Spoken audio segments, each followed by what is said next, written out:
Let's bring in South Carolina Congresswoman Nancy Mace. Congresswoman, good morning to you.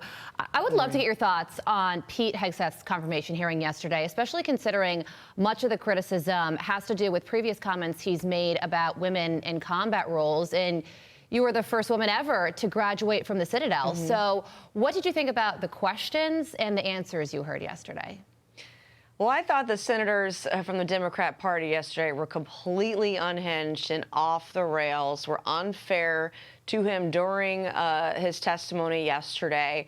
And what he did was remarkable. This is the mark of a man. This is the mark of a leader who cares about his country and his fellow countrymen and women serving in uniform. He wants us to be the biggest, best, strongest fighting force in the world and wants our soldiers to come back in one piece and win these wars. And what he pointed out yesterday is there are physiological differences from men and women. And so when you're going into the battlefield, he knows the realities of the battlefield.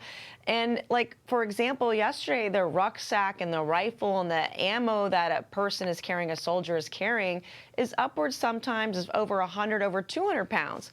I'm 5'5", 5'6", 110 pounds.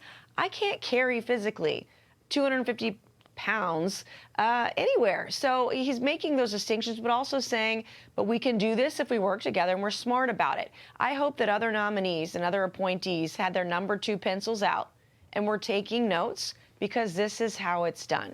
Well, you just explained what the majority of Americans thought from the hearing. Democrats, of course, with their own interpretation of Pete Hegseth's comments when it comes to women in the military. Here's one of those senators, Democrat Senator Elizabeth Warren of Massachusetts. Obviously, because of Joni's history and, frankly, because of the excellent work she has done for so long on behalf of our active duty women serving in combat, serving in other roles in the military. I think everyone was very much focused on her. But as I said, where we've ended up right now is there's not a single Republican who's willing to stand up for the women in active duty service.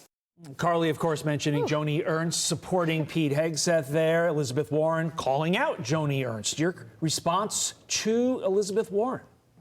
Well, Joni Ernst has served our country in the military for over 20 years, and if she can support, as a woman, Pete Hegseth for SecDef, so too will women all across the country. Yesterday, we saw a lot of hypocrisy. I mean, Senator Warren doesn't even know rank because she called Pete Hegseth a general. So if you don't know your ranks in the military and you're interviewing someone for Secretary of Defense, you probably don't know enough about that job to make that distinction or to have the knowledge to make a decision here. So she should probably sit this one out. Okay, so looking ahead to the inauguration, it's shaping up to be an event where there will be quite the unexpected group of people all together. We're learning that Elon Musk, Mark Zuckerberg, Jeff Bezos will be sitting together on the platform alongside cabinet members and lawmakers. And not only that, there's going to be union representation there as well. The Teamsters president, fighter union president will attend. This is certainly not something we saw in 2016. And I think it proves that Republicans have a unique opportunity here to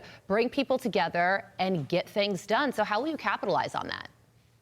Well, this is all Donald Trump. We said that he would unify the country, and you're seeing him do that in the days and weeks before his inauguration. The world is going to be a much safer place, and you're seeing people who haven't gotten along in a while. And in fact, you look at Mark Zuckerberg, he was censoring conservatives for years.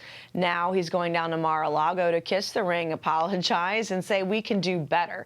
So that's all Donald Trump, and it's going to be better for the country, better for everyday hardworking Americans, and we have absolutely no time to waste.